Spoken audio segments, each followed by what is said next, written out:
Olá, ouvintes, internautas, amigos.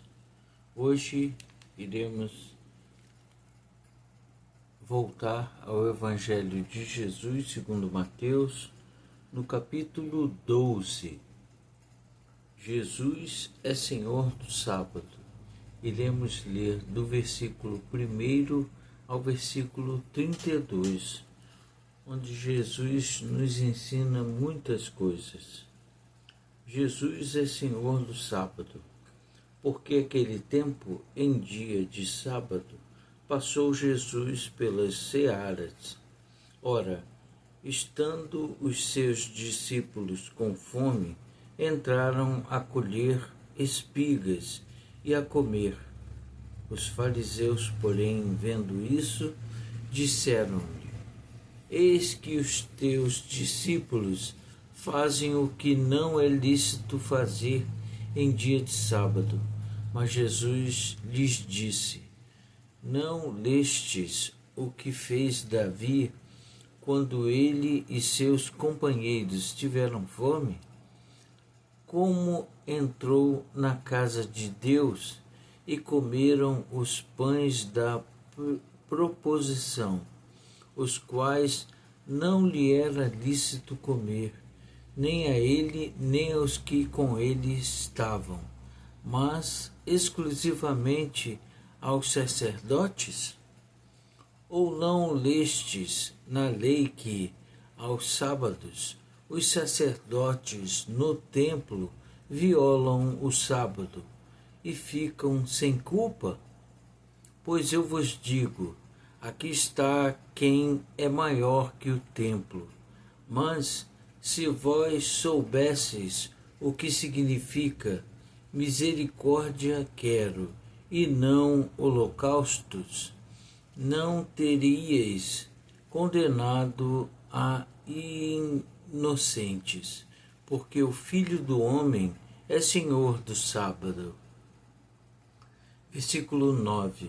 O homem da mão ressequida. Tendo Jesus partido dali, entrou na sinagoga deles.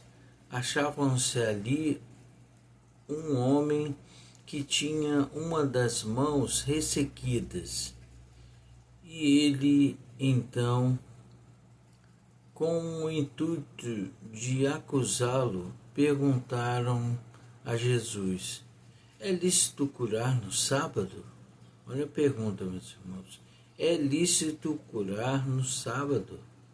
Ao que lhes respondeu: Qual dentre vós será o homem que, tendo uma ovelha, e num sábado esta cair numa cova, não fará todo o esforço tirando-a dali? Ora, quanto mais vale um homem que uma ovelha. Logo, é lícito fazer bem aos sábados. Então disse ao homem: Estende a tua mão. Estendeu-a, e ela ficou sã como a outra. Retirando-se, porém, os fariseus conspiravam contra ele, em como lhe tirariam a vida. Versículo 15. Jesus se retira. Mas Jesus, sabendo disto, afastou-se dali. Muitos o seguiram, e a todos ele curou. Vou repetir. E a todos ele curou,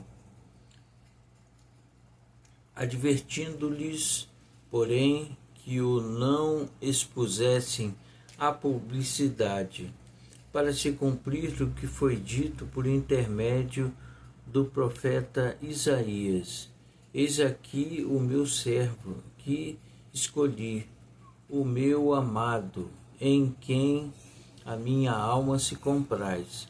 Farei repousar sobre ele o meu espírito, e ele anunciará juízo aos gentios.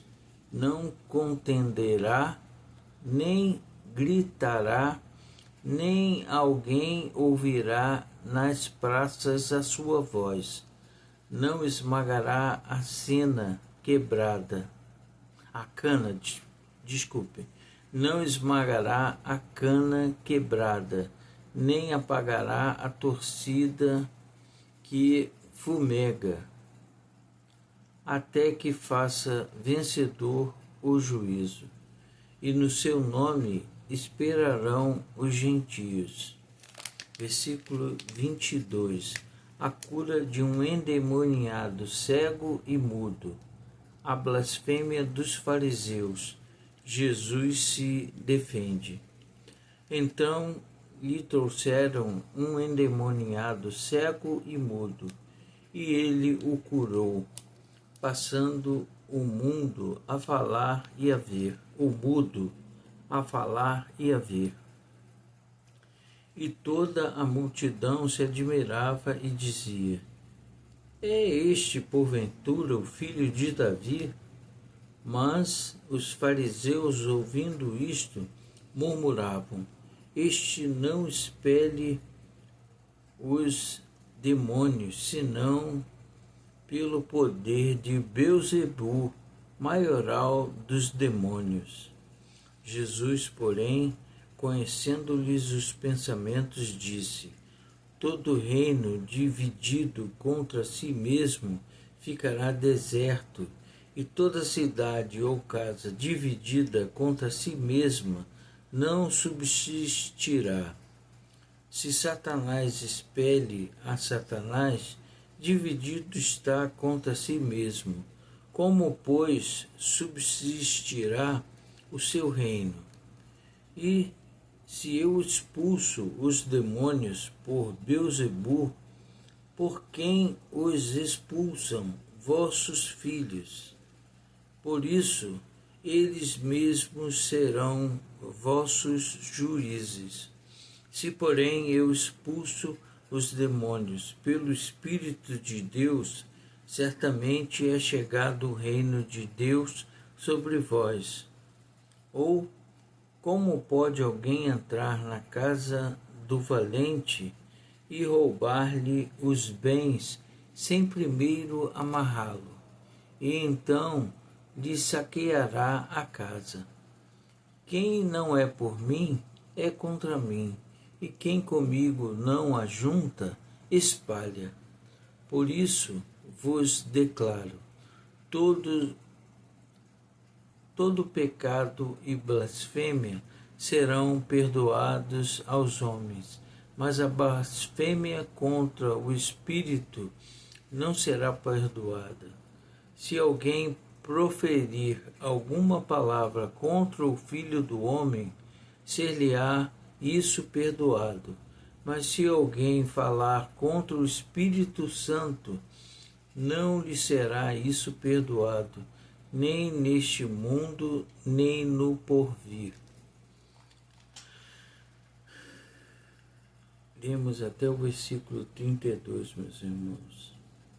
E Jesus, tendo curado o endemoniado cego e mudo, e o homem da mão ressequida, mesmo assim, os religiosos da época queriam pegá-lo, porque não era lícito fazer isso aos sábados.